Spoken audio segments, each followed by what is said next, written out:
नमस्कार, मी हर्षाली हितगुजे आपल्या खास कार्यक्रमात आपल्या सर्वांचं स्वागत। या कार्यक्रमात आपण विविध आजार आणि त्यावरील उपचार याबद्दल चर्चा करत असतो आणि आजचा आपला विषय आहे व्हायरल हेपेटायटिस आणि यकृत प्रत्यारोपण। आणि यावर चर्चा आणि मार्गदर्शन करण्यासाठी आपल्या सोबत आपल्या स्टुडिओमध्ये आहेत डॉक्टर अमय सोनवणे। डॉक्टर, स्वागत आहे तुमचं। नमस्ते। डॉक्टर अमय सोनवणे हे सल्लागार गॅस्ट्रोएंट्रोलॉजी आणि हेपेटॉलॉजी अपोलो हॉस्पिटल नवी मुंबई येथे काम करत आहेत। टायना हेपेटॉलॉजी आणि यकृत प्रत्यारोपणात त्यांची विशेष रुची आहे। त्यांनी विविध रिसर्च पेपर नॅशनल आणि इंटरनॅशनल प्लॅटफॉर्मवर पब्लिश केले आहेत। चला तर मग विषयाला सुरुवात करूयात। तर डॉक्टर, सगळ्यात पहिला प्रश्न माझा व्हायरल हेपेटायटिस किंवा आपण पहिला हेपेटायटिस बद्दलच बोलूया। तर हेपेटायटिस म्हणजे काय आणि त्याचे प्रकार कोणते आहेत? राईट। हेपेटायटिस म्हणजे लिव्हरला सूज म्हणजेच लिव्हर इन्फ्लमेशन। हेपेटायटिसचे बरेच प्रकार असतात। Most common cause of hepatitis आहे व्हायरल हेपेटायटिस। मध्य प्राशनामुळे हेपेटायटिस होऊ शकतो। लठ्ठपणा म्हणजे फॅटी लिव्हरमुळे हेपेटायटिस होऊ शकतो। कधी कधी आपली बॉडी आपल्या लिव्हरच्या अगेन्स्ट फाईट करते, त्याला आपण ऑटोइम्युन हेपेटायटिस म्हणतो। काही काही औषधांमुळे हेपेटायटिस होऊ शकतो। फॉर एक्झाम्पल काही ॲलोपॅथिक किंवा आयुर्वेदिक औषधांमुळे पण हेपेटायटिस होऊ शकतो। असे बरेच प्रकारचे हेपेटायटिस असतात। ओके, आणि मग व्हायरल हेपेटायटिसची कारणं नेमकी कोणती आहेत? सो कॉमन व्हायरसेस ज्याच्यामुळे व्हायरल हेपेटायटिस होतो हे आहेत हेपेटायटिस व्हायरस ए, बी, सी आणि ई। हे इंडियामध्ये कॉमन आहेत। त्याचप्रमाणे बरेच बाकीचे व्हायरसेस आहेत ज्याच्यामुळे हेपेटायटिस होऊ शकतो, म्हणजेच Epstein Barr virus, cytomegalo virus, varicella zoster virus, herpes simplex virus. आपण ऐकून पण आहोत की कोरोना व्हायरसमुळे पण हेपेटायटिस होतो। आणि आता आजकाल जेव्हा आपण मॉन्सून सीझनमध्ये आहोत, डेंग्यू व्हायरस आहे ज्याच्यामुळे हेपेटायटिस होऊ शकतो। ओके, आणि मग याची मुळात लक्षणं काय आहेत? सो कुठल्याही माणसाला हेपेटायटिसचा आजार होतो म्हणजेच लिव्हरमध्ये सूज होते, त्यांना पहिले तर कधी बऱ्याच लोकांना काहीच सिम्पटम्स नसतात, पण जेव्हा सिम्पटम्स येतात तेव्हा आधी प्रोड्रोम असा होतो, म्हणजेच ताप येणे, थोडं कधी कधी मळमळणे, थकवा जाणवणे, वीकनेस जाणवणे, कधी कधी उलटीसारखे वाटणे, उलटी होणे, वरच्या बाजूला बेंबीच्या वर पोटात दुखणे आणि 1-2 आठवड्यानंतर कावीळ होते ज्याच्यामध्ये डोळे पिवळे पडतात, त्वचा पिवळी पडते आणि लघवी पिवळी होते। तर सर, यकृत सिरोसिसची नेमकी लक्षणं कोणती आहेत? सो जेव्हा यकृत खराब होतो त्याला आपण यकृत सिरोसिस असे म्हणतो। बरेच कारणं असतात ज्याच्यामुळे यकृत सिरोसिस होते। कॉमन कॉजेस आहे हेपेटायटिस बी आणि सी। मध्य प्राशनामुळे यकृत सिरोसिस होऊ शकतो। आजकालचे कॉमन कॉजेस म्हणजे फॅटी लिव्हर आहे ज्याच्यामुळे यकृत सिरोसिस होऊ शकतो। मोस्ट कॉमन सिम्पटम्स ऑफ यकृत सिरोसिस जॉन्डिस आहे, म्हणजेच कावीळ होणे, त्याचप्रमाणे ओटीपोटात पाणी भरणे ज्याला आपण असायटिस म्हणतो। यकृत सिरोसिसमुळे कधीकधी मेंदूवर तणाव पडू शकतो ज्याला आपण हेपॅटिक एन्केफेलोपॅथी म्हणतो। कधीकधी आपण किडनीजवर तणाव पडतो यकृत सिरोसिसमुळे ज्याला आपण हेपॅटोरिनल सिंड्रोम असे म्हणतो। आणि कधीकधी इव्हन फुफ्फुसावर तणाव पडतो ज्याला आपण हेपॅटोपल्मोनरी सिंड्रोम म्हणतो। कधीकधी यकृत सिरोसिसमुळे रक्त पातळ होते ज्याला आपण कोॲग्युलोपॅथी असे म्हणतो। आणि हे सगळे यकृत सिरोसिसचे कॉम्प्लिकेशन्स असे आहेत। ओके, हे व्हायरल हेपेटायटिस जे आहे याचं निदान मुळात कसं केलं जातं हे सविस्तरमध्ये सांगा। राईट। सो व्हायरल हेपेटायटिससाठी आपण पहिले तर लिव्हर फंक्शन टेस्ट बघतो। लिव्हर फंक्शन टेस्टमध्ये बिलिरुबिन वाढते, SGOT आणि SGPT हे जे लेवल्स आहेत ज्याला आपण लिव्हर एन्झाईम्स असे म्हणतो ते वाढतात, म्हणजेच ALT आणि AST लेवल्स। युजली हे लेवल्स हजारांमध्ये असतात। हेपेटायटिस ए आणि ई व्हायरससाठी अँटी HAV IgM आणि अँटी HEV IgM अशी सेरोलॉजिकल टेस्ट असतात। हेपेटायटिस बी आणि सीसाठी HBsAg म्हणजेच ऑस्ट्रेलिया अँटीजन आणि अँटी HCV हे 2 टेस्ट असतात। एकदा हे टेस्ट पॉझिटिव्ह आले तर आपण व्हायरल लोडचा तपास करतो। ओके, हेपेटायटिसच्या नेमक्या कोणत्या प्रकरणामध्ये यकृत ट्रान्सप्लांटची गरज पडते, लिव्हर ट्रान्सप्लांटची? सो व्हायरल हेपेटायटिस बी आणि सी जसे सांगितले तसे ते क्रॉनिक व्हायरल हेपेटायटिस असतात, म्हणजेच यकृतावर दीर्घकालीन त्याचा प्रभाव पडतो। हेपेटायटिस बी आणि सीमुळे लिव्हर खराब होते जर त्याचा उपचार केला नाही तर, आणि त्याच्यामुळे लिव्हर प्रत्यारोपणाची गरज पडू शकते। ओके, मग हे यकृत प्रत्यारोपण जे आहे याचे पण काही प्रकार आहेत का? करेक्ट।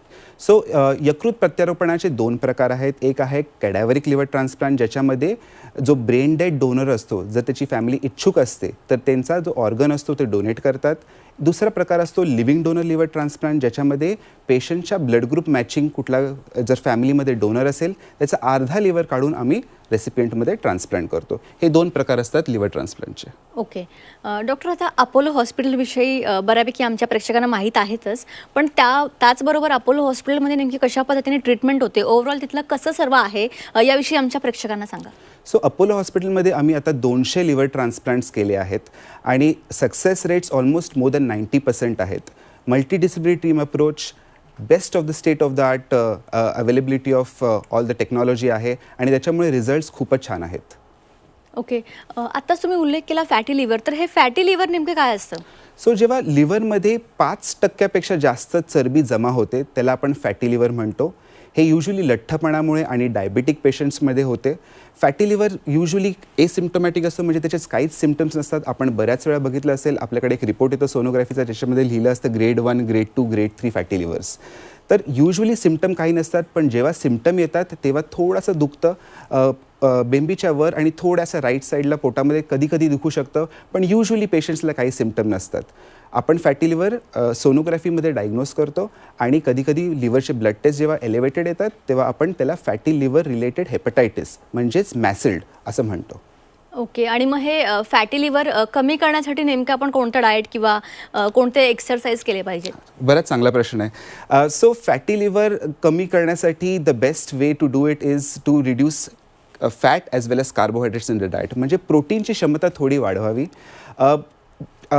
फ्री शुगर जे असतं ते कम्प्लिटली अवॉइड करायला हवं. फ्राईड फूड्स अवॉइड करायला हवेत, म्हणजेच bake your things, bake the food that you eat. At the same time portion reduction helps, म्हणजेच 4 चपात्या खातात तर 3 खा, 3 खातात तर 2 खा.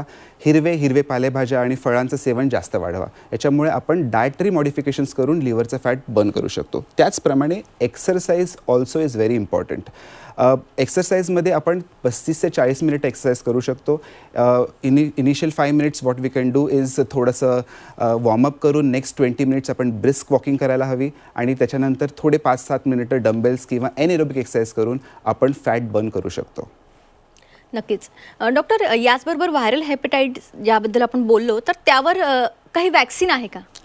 हेपेटायटिस ए साठी वॅक्सिन अवेलेबल आहे, हेपेटायटिस बी साठी वॅक्सिन अवेलेबल आहे, पण हेपेटायटिस सी आणि ई साठी सध्या वॅक्सिन्स अवेलेबल नाही आहेत. हेपेटायटिस एची वॅक्सिनचे 2 डोसेस घ्यावे लागतात. हेपेटायटिस बी वॅक्सिनचे 3 डोसेस घ्यावे लागतात over a period of 6 months. आणि हेपेटायटिस ई वॅक्सिनचे ट्रायल्स चालू आहेत नेपाळ आणि चायनामध्ये, पण सध्या तरी कमर्शियली ही वॅक्सिन अवेलेबल नाही आहे. ओके, आपण लिव्हर ट्रान्सप्लांट करतो त्याला अल्कोहोल जबाबदार आहे का? म्हणजे अल्कोहोल केल्यामुळेच ही वेळ येते की हे सोडून पण काही वेगळी कारणं आहेत? सो WHO ची स्टेटमेंट या वर्षाची त्याच्यामध्ये सांगितलं गेलं आहे की alcohol, any amount of alcohol is not good for any health. For that matter अल्कोहोलचा एकही थेंब आपल्या जीवनासाठी हानिकारक असू शकतो. So alcohol is one of the most leading causes ज्याच्यामुळे लिव्हर ट्रान्सप्लांट करतो आपण इंडियामध्ये.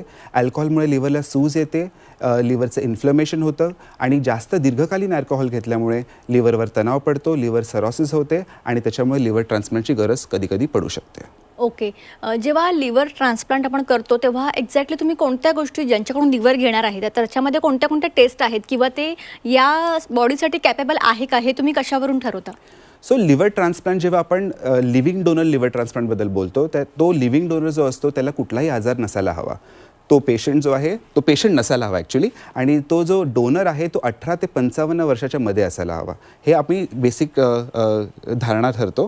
आणि त्याच्यानंतर त्याचे बरेच टेस्ट होतात, सोनोग्राफी होते, CT स्कॅन्स होतात, व्हॉल्यूम्स बरोबर आहे की नाही आम्ही बघतो, तो लिव्हर मॅच होऊ शकतो की नाही रेसिपियंटला ते आम्ही बघतो आणि तरच मगच डिसिजन घेतो लिव्हर ट्रान्सप्लांटचं. ओके, लिव्हर ट्रान्सप्लांट केल्यानंतर 100% रुग्ण वाचतो का? So it all depends upon what stage आपण लिव्हर ट्रान्सप्लांट करतो. जेव्हा खूपच तब्येत खराब असते आणि आपण ट्रान्सप्लांट करायला गेलो तर ऑब्व्हियसली सक्सेस रेट्स कमी असतात. आता अपोलो हॉस्पिटलमध्ये आमचे सक्सेस रेट्स अराउंड 90% आहे, जे जगामध्ये ऑलमोस्ट सिमिलर सक्सेस रेट्स आहेत. जेव्हा पेशंट खूप आजारी असतो, कधी आपण लिव्हर ट्रान्सप्लांट नाही पण बोलतो. खूपच आजारी असतो म्हणजे कधी जेव्हा पेशंटला काही इन्फेक्शन असेल किंवा पेशंट फ्रेल असेल, म्हणजे he may not be able to tolerate the transplant, तेव्हा आपण नाही पण बोलतो. पण युजली जेव्हा कॉम्प्लिकेशन्स ऑफ सरोसिस होतात तेव्हा आपण पेशंटला सांगतो की बाबा ट्रान्सप्लांटची गरज पडू शकते आणि then we push the patient for a liver transplant if the patient is capable of doing so. Okay, तर आत्ताच तुम्ही स्टेजेसबद्दल बोलला, तर लिव्हर ट्रान्सप्लांटच्या नेमक्या कोणत्या स्टेजेस आहेत? सो लिव्हर खराब होतो, आधी पेशंट लिव्हर जेव्हा खराब होतो तेव्हा कावीळ होते, पोटात पाणी भरतं, कधी कधी मेंदूवर तणाव पडतो म्हणून तो पेशंट वेडावाकडं बोलायला लागतो, किडनीवर तणाव पडतो ज्याच्यामुळे युरिन आउटपुट कमी होतो. असे बरेच जेव्हा आपण बघतो की हे कॉम्प्लिकेशन्स होतात तेव्हा आपण लिव्हर ट्रान्सप्लांटसाठी पेशंटला कन्व्हिन्स करतो. ओके, तर आमची ही चर्चा अशीच चालू राहील. इथे एक छोटासा ब्रेक घेऊया, लगेच परत येऊया. ब्रेकनंतर आपल्या सर्वांचं पुन्हा एकदा स्वागत. आपल्यासोबत आहेत डॉक्टर अमय सोनावणे. त्यांच्यासोबत आपण चर्चा करत होतो, तर पुन्हा एकदा विषयाकडे वळूया. तर डॉक्टर, फॅटी लिव्हरबद्दल आपण थोडक्यात चर्चा केलीच की फॅटी लिव्हर म्हणजे काय, तर हे कमी करण्यासाठी नेमकी कोणता आहार घ्यायला पाहिजे, तर त्याबद्दल सविस्तरमध्ये सांगा आमच्या प्रेक्षकांना. सो बेसिकली डाएटमध्ये आपण लो फॅट आणि लो कार्बोहायड्रेट डाएटचं सेवन करावं. फ्राईड गोष्टी अवॉइड करा, म्हणजेच आपण जेव्हा जेवण बनवतो तेव्हा मिनिमम तेल वापर करा. इनफॅक्ट तेल स्प्रे करून आपण टिक्की, सपोज आपलं आलू टिक्की बनवायची, डीप फ्राय केल्यापेक्षा तेल स्प्रे करून किंवा 2-3 थेंब तेल टाकून आपण करू शकतो. ॲट द सेम टाईम हिरवे पालेभाज्यांचं सेवन वाढवावं लागेल. फळं जास्त खावी, गोड फळं अवॉइड करावी. जे कोका कोला आणि एरेटेड ड्रिंक्स असतात ते अवॉइड करावे. ॲट द सेम टाईम शुगरचा आपण जो इंटेक करतो, जो फ्री शुगर असतो त्याचा इंटेक आपण कमी करावा. हे डाएट आपण जर फॉलो केले तर आपण फॅट लिव्हरमधलं कमी करू शकतो. ॲट द सेम टाईम आपण जे पोर्शन रिडक्शन म्हणतो, म्हणजेच जर आपण भरपूर खातोय तर कमी खा. Try and avoid excessive calories. जे आपण मध्ये मध्ये चिप्स खातो, बिस्किट्स खातो, ते अवॉइड करणं गरजेचं आहे. At the same time ensure that we take maximum precautions in ensuring that a diet is healthy and nutritious. Okay, doctor, लिव्हरचे जे आजार होतात ज्यामुळे आपल्याला लिव्हर ट्रान्सप्लांट करण्याची गरज भासते, तर मुळात एकंदरीत लिव्हरचे आजार नेमके कशामुळे होतात, ते होऊ नये म्हणून आपण नेमकी कोणती काळजी घ्यायला हवी? सो फॅटी लिव्हरसाठी तर आपण डाएट आणि एक्सरसाइज करून फॅट कमी करू शकतो. ॲट द सेम टाईम जर अल्कोहोलचं प्राशन आपण करतोय, जर मद्यप्राशन आपण करतोय, तर अल्कोहोल कम्प्लिटली अवॉइड करणं हाच एक सोल्युशन असतो त्याला. हेपॅटायटिस बीसाठी वॅक्सिन अवेलेबल आहे, ज्याच्यामध्ये आपण 3 डोस घेतो over a period of 6 months. 0, 1 आणि 6 मंथ्स असे 3 डोस आपण ती वॅक्सिन घेतो. हे वॅक्सिन प्रिव्हेंटेबल डिझीज आहेत. सो हे कॉमन कॉज ऑफ हेपॅटायटिस जे आहेत, जे सिरोसिस आहेत, त्यासाठी आपण हे प्रिव्हेंट करू शकतो. ओके, डॉक्टर, लिव्हर सिरोसिस हा जो आजार आहे तो बरेच वेळा महिलांमध्ये पण आढळून येतो, तर अल्कोहोल सोडून अजून कोणती कारणं आहेत ज्याच्यामुळे लिव्हर सिरोसिस होऊ शकतो? सो महिलांमध्ये ऑटो इम्युन हेपॅटायटिस आणि प्रायमरी बिलियरी कोलंजायटिस हे 2 आजार असतात ज्यांचं प्रमाण महिलांमध्ये जरा जास्त असतो, आढळून येतो. सो हे 2 कारणं असतात ज्याच्यामुळे महिलांवर लिव्हरवर तणाव पडतो आणि लिव्हर सिरोसिस होऊ शकतो. At the same time hepatitis B आणि सी पण महिलांमध्ये तेवढ्याच प्रमाणात आपल्याला आढळून येतं जेवढं पुरुषांमध्ये येतं. ओके, लिव्हर ट्रान्सप्लांट हे फक्त एक ठराविक वयानंतरच होतं की लहान मुलांमध्ये सुद्धा लिव्हर ट्रान्सप्लांट केलं जातं? लहान मुलांमध्ये बिलियरी ॲट्रिझिया हे सर्वात कॉमन कॉज आहे लिव्हर ट्रान्सप्लांटचे. At the same time glycogen storage disorders, कधी कधी काही वॅस्क्युलर डिसऑर्डर्स असतात लिव्हरचे, त्याच्यामुळे आपण लिव्हर ट्रान्सप्लांट करतो. कधी कधी हेपॅटोब्लास्टोमा म्हणजे लिव्हरमध्ये कॅन्सर असतो लहान मुलांमुळे, त्याच्यामुळे पण आपण लिव्हर ट्रान्सप्लांट करतो मुलांमध्ये. ओके, व्हायरल हेपॅटायटिसमध्ये ए आणि बी आणि सी बद्दल सविस्तरमध्ये सांगा. सो व्हायरल हेपॅटायटिस ए आणि ई हे फिको ओरल ट्रान्सप्लांटने स्प्रेड होतं. म्हणजेच आपण जर प्रदूषित खातो आणि पितो, जर आपलं जेवण कुठल्याही व्हायरल हेपॅटायटिसच्या पेशंटमध्ये मिसळलेलं असेल, त्याच्या सांडपाण्यामध्ये मिसळलेलं असेल, तर त्याच्यामुळे व्हायरल हेपॅटायटिस ए आणि ई होऊ शकते. व्हायरल हेपॅटायटिस ए आणि ई ॲक्यूट व्हायरल हेपॅटायटिस आहे, ज्याच्यामुळे आपल्याला लिव्हरवर तणाव पडतो, पण हा तणाव 6 महिन्यांच्या वर जात नाही. युजली थोड्या आठवड्यांमध्येच हा तणाव लिव्हरवर असतो आणि युजली त्याचं रिकव्हरी होते. व्हायरल हेपॅटायटिस बी आणि सी हे mother to child transmission which is the most common reason, blood transfusion, at the same time needle stick injury, unprotected sexual intercourse, याच्यामुळे व्हायरल हेपॅटायटिस बी आणि सीचे spread होते. Viral hepatitis B आणि C usually chronic hepatitis cause करतात, म्हणजेच हा आजार 6 महिन्यांच्या वर चालतो. याच्यामुळे यकृत खराब होऊ शकतो, लिव्हर सिरोसिस होऊ शकते, कावीळ होऊ शकते, पोटात पाणी भरतं, जसं मी सांगितलं, मेंदूवर तणाव पडतो, लिव्हरमुळे किडनीवर तणाव पडतो, फुफ्फुसांमुळे तणाव पडतो. आणि जेव्हा पेशंटचा मेल्ट स्कोर 15च्या वर जातो, आपण मेल्ट स्कोर म्हणजे बरेच पॅरामीटर्स बघतो मेल्ट स्कोर कॅल्क्युलेट करण्यासाठी, आणि तो मेल्ट स्कोर 15च्या वर जातो, तेव्हा आपण पेशंटला यकृतच्या ट्रान्सप्लांटसाठी आपण सांगतो. ओके, लिव्हर ट्रान्सप्लांट ही जी पूर्ण प्रोसेस आहे त्यामध्ये तुम्ही एक्झॅक्टली काय करता आणि त्याला किती कालावधी लागतो? सो कधी कधी लिव्हर ट्रान्सप्लांट आपण ॲक्यूट लिव्हर फेलियरसाठी पण करतो. कधी कधी काही आजार असतात, म्हणजेच for example hepatitis A B C E हे पण ॲक्यूट लिव्हर फेलियर करू शकतात. कधी कधी काही हर्ब्स टॉक्सिसिटीज असतात त्याच्यामुळे पण ॲक्यूट लिव्हर फेलियर होऊ शकतो. बट-चॅरी सिंड्रोम, ऑटोइम्युन हेपॅटायटिसमुळे पण ॲक्यूट लिव्हर फेलियर होऊ शकतो. याच्यामध्ये पेशंट एकदम कॅटॅस्ट्रॉफिकली प्रेझेंट करतो, म्हणजेच मेंदूवर तणाव पडतो, कोॲग्युलोपॅथी होते म्हणजे रक्त पातळ होतं आणि या पेशंटला अर्जंट लिव्हर ट्रान्सप्लांटची गरज पडते. कुठल्याही पेशंटला अर्जंट लिव्हर ट्रान्सप्लांटची गरज पडते त्याचं आपण डोनर वर्कअप युजली 24 तासामध्ये पण करू शकतो. युजली लिव्हर ट्रान्सप्लांट जेव्हा आपण सांगतो आणि लिव्हर ट्रान्सप्लांट होण्याच्या मध्ये कालावधी थोड्या आठवड्यांची असते. It depends upon the availability of donor. म्हणजे जर पेशंटकडे डोनर व्यवस्थित असेल, ब्लड ग्रुप मॅचिंग, युजली आपण एबीओ इनकॉम्पॅटेबल ट्रान्सप्लांट पण करतो. जेव्हा ब्लड ग्रुप मॅचिंग नसतं तसंही आपण ट्रान्सप्लांट करतो. पण युजली जेव्हा blood group matching donor available असेल तेव्हा आपण अराउंड 2 weeks टाईम फ्रेममध्ये आपण लिव्हर ट्रान्सप्लांट करू शकतो. It is very important that donor should not be a patient, म्हणजेच डोनरला कुठलाही आजार नसायला हवा.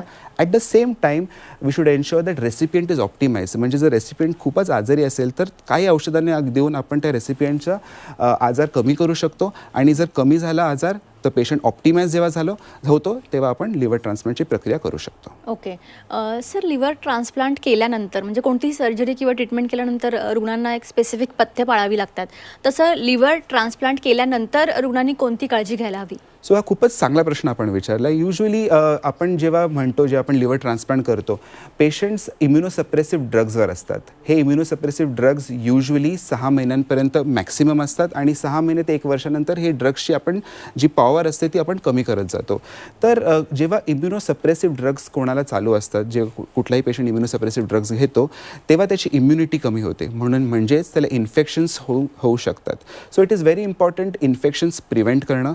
म्हणजेच आपण जे पाणी येतं घरी ते आरो केलं असेल तरी ते उकळून घेणं हे खूप महत्त्वाचं आहे. पेशंट बाहेर जेव्हा जातो तेव्हा युजली पॉप्युलेशनमध्ये म्हणजे पॉप्युलेटेड एरियाजमध्ये जातो ते अवॉइड करणं. म्हणजेच फॉर एक्झाम्पल भाजीपाला विकत घ्यायला, मॉलमध्ये, सिनेमाघरात जाणं थोडं इनिशियल फ्यू मंथ्समध्ये अवॉइड केलेलं ऑलवेज बेटर असतं. हँड हायजीन व्हेरी इम्पॉर्टंट, म्हणजेच हँड वॉशिंग व्हेरी इम्पॉर्टंट, कारण हँड वॉशिंगने आपण जंतू जे पसरतात ते आपण अवॉइड करू शकतो. And at the same time mask घालणे हे खूप महत्त्वाचे असते. सो काही थोडे पथ्य पाळले जर लिव्हर ट्रान्सप्लांट रेसिपियंटने तर ते दीर्घकालीन आयुष्य जगू शकतात. लिव्हर जेव्हा ट्रान्सप्लांट होतो, जेव्हा यकृत नवीन लावतो त्याचा ग्राफ्टचा lifespan is more than 20 years. जर आपण नीट काळजी घेतली that patient can have a almost normal lifestyle in the future. So it is very important the right message goes. Usually आपण ऐकून असतो की लिव्हर ट्रान्सप्लांट केल्याने इट्स व्हेरी ग्रेव प्रॉग्नॉसिस, त्याचे रिझल्ट चांगले नाहीत. पण ॲज प्रोग्रेस होतो आहे, as the surgeons become better, as drugs are more available, याचा सक्सेस रेट ऑलमोस्ट 90% वर आहे आणि याच्यामुळे पेशंट ऑलमोस्ट 20 ते 30 वर्षे अजून जगू शकतो. ओके डॉक्टर, जाता जाता आमच्या प्रेक्षकांना तुम्हाला काही मेसेज द्यायचा आहे का? सो वर्ल्ड हेपॅटायटिस डे या फ्रायडेला आपण होता. सो त्याचा उद्देश आहे, वर्ल्ड हेपॅटायटिस डेचा मेसेज आहे, थीम आहे, ते आहे 1 life 1 liver. तर आपण आपल्या यकृताची काळजी घ्यावी. आपल्याकडे एकच आयुष्य आहे तर आणि एकच यकृत आहे, तर आपण यकृताची काळजी घ्यावी आणि आपण आपल्या लिव्हरला हेल्दी ठेवावं, ह्याच मेसेज आहे. नक्कीच, तुम्ही या ठिकाणी याला खूप चांगलं मार्गदर्शन केलं, त्यासाठी तुमचे मनापासून धन्यवाद. धन्यवाद. तर व्हायरल हेपेटायटिस आणि यकृत प्रत्यारोपण या विषयावर आपण डॉक्टर अमेय सोनवणे यांच्यासोबत चर्चा केली. त्यांनी खूप उत्कृष्ट असं मार्गदर्शन या ठिकाणी केलेलं आहे. तुम्हाला सुद्धा अशा संदर्भातला काही त्रास असेल तर स्क्रीनवर जे नंबर दिसतात त्यावर कॉन्टॅक्ट करायला विसरू नका. कार्यक्रमात आता वेळ झाली आहे इथेच थांबण्याची. ताज्या बातम्यांकरिता पाहत रहा C24 तास.